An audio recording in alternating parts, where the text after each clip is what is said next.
All right, guys, let's see how this goes. Today's lesson is lesson 89. We're going to be finding a square root of a number. So to fill in your notes, a square root is one of two equal factors of a number. So for instance, for example 1, the area of this square is 36 square centimeters. How long is each side? Well, if you remember, our formula for area is A equals L times W. So we know that the area is 36. So we're going to put the 36 where the area goes. What we don't know is what the length and the width are. So we're going to make a T-chart over here for 36, and we're going to fill it in. So we have 9 times 4. We have 12 times 3, and we have 6 times 6. So if this shape over here was a rectangle, our possible answers could be any one of these. But because it's a square, we know that a square has 4 equal sides. Well, 36 and 1 are not equal sides. Neither are 9 and 4, neither are 12 and 3, but 6 and 6 are. So this tells me that in order to find the length of the side of a square, if we know the area, that we are finding what same number multiplied by itself gets 36. So we know that each side is 6 centimeters long. What we were really doing is finding the square root of 36. And the square root of 36 is what number times itself is 36, which is 6. And that's where that answer came from. So if we go to example 2, we can see that they want us to find the square root of 100. So we're going to make our square root sign, and we're going to think what number times itself is 100. Well, there's lots of ways to get 100. We can say 50 times 2.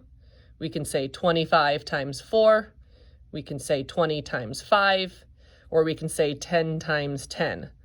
Well, the only two factors that I said that had the same number listed twice were 10. So the answer to the square root of 100 is 10, because 10 times 10 equals 100. So that's where the 10 came from.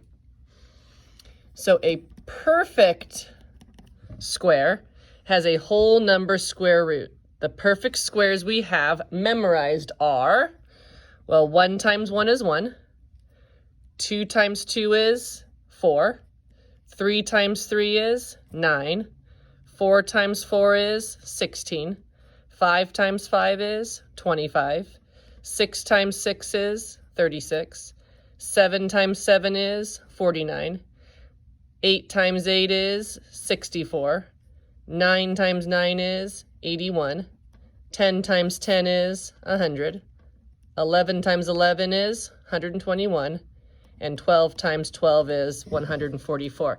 If you look at your multiplication chart that I gave you at the beginning of the year, you're going to notice that those numbers are all highlighted going crossways on the sticker. So the last thing they're going to ask us to do is to compare these two. For example 3, when you first look at them, they look like they would be equal, but I'm going to show you why they aren't equal. So the first thing we're going to do is write our problem out. So big square root sign, 9 plus 16. We're going to compare it to the square root of 9 plus the square root of 16, which is actually different. So in this problem, I have to solve inside of the square root sign first. So 9 plus 16 is 25, and they want us to find the square root of that. Square root of 9, well, what times what equals 9? 3. And the square root of 16, what times what equals 16? 4. So now we can solve this side. So the square root of 25, what times itself is 25, which would be 5. And then 3 plus 4 is 7. So we can see that 7 is greater than 5. So you're going to go ahead and do your practice set for lesson 89, and then you're just going to do the odd problems for lesson 89. So practice set 89 and homework 89 odd.